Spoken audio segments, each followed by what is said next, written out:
Pardon the interruption, but I'm Mike Wilbon. It's National Poetry Day, Tone. You got one for us?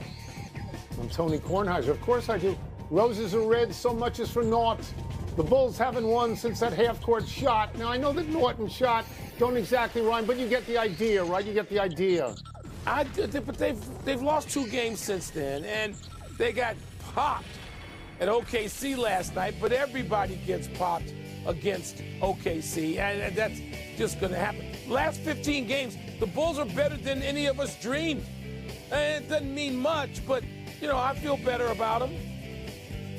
Glad you feel better about them. The audience is glad when you feel better about something. On today's episode, after we welcome everybody to PTI, boys and girls, in today's episode, UConn is back in the women's Final Four. NFL owners make changes, and Maryland has a new head coach. But we begin today with a big turn in baseball's embrace of torpedo bats. The league is reportedly planning to ban the bats going forward, citing the commissioner's integrity of the game clause. Among the reported reasons, a concern that a spike in offensive output could throw off all the over-under numbers issued by sports betting interests.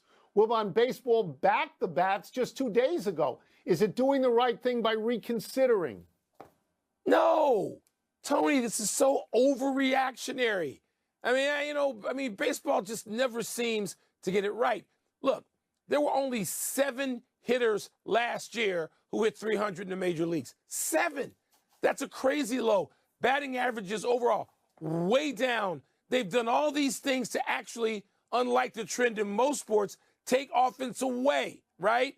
They've done that, and so you got the analytics out there and spin rate and torque and all these things, and so finally somebody comes up with something that can help people hit a few home runs that aren't named Judge because he doesn't need the help, and baseball overreacts like this.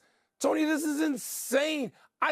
Remember the commercials about people digging the long ball? Whatever happened to that marketing campaign? Did all those marketing people get fired a few years ago? Well, at your insistence, most of them have been fired as recently as an hour ago. Look, this is about what happens when you get involved with gambling interests. All of these leagues, the NBA, the NFL, MLB, they all have gambling partners. As a result of that, the integrity of each game becomes more important because people bet on these games, Mike, and they bet at the encouragement of the leagues. This is like what's so bad about in the NBA when people start to tank. People lose thousands of dollars on every game betting on a team that's not only not trying to win, but is actively trying to lose. Look at Ellie De La Cruz last night. He gets one of these bats in his hands, and he destroys the over-under number because he's so far over. Prop bets, it's like a cyclone with these new bats. And Mike, what if you're the Milwaukee Brewers? You open up against the Yankees, you go 0-3, you give up 36 runs. Now baseball bans the bats. Do you get the 3 games back? Do you schedule them later in the season? Nestor Cortez gave up 5 home runs. What happens to his ERA? How does he get his ERA back? I'm telling you, I understand this. I do. I get it. If you want to ban something, Tony, ban that right field wall being 204 feet from home plate in Yankee Stadium. That's history. Ban that. Yeah, that's history. They're not going to do that. Do you want me to say it, or do you want to say it as to what we're doing here? Which one of us? I like saying it. I'm such a curmudgeon now. That's an April Fool's story, you dopes, knuckleheads. April 1. You know what? Read it and wait. When I prepared for this story, I think we just did it very well. I think we established positions that we could both live with. I really do, actually. And I got to take a shot at baseball, Major League Baseball, just because. Let's move to the women's Final Four, and this is not an April Fool's joke. Paige Beckers, if you saw it, and I did, scored 31, and UConn beat Southern Cal in one regional final last night, and Texas beat TCU in the other. So the tournament semis will pit Texas against South Carolina, and UConn versus UCLA. Tony, do you have Gino Auriemma's Huskies, the lone 2 seed among 3 1s, as the Final Four favorite? To win the entire thing? Is that what you're asking me? Do I pick them now to win the entire thing? Yeah. No, I don't, because of what you just said. There are 2, and the other 3 teams in here are 1. Look, I love Gino Auriemma. I love what he's done at UConn over the years, and we haven't ever seen anything like it.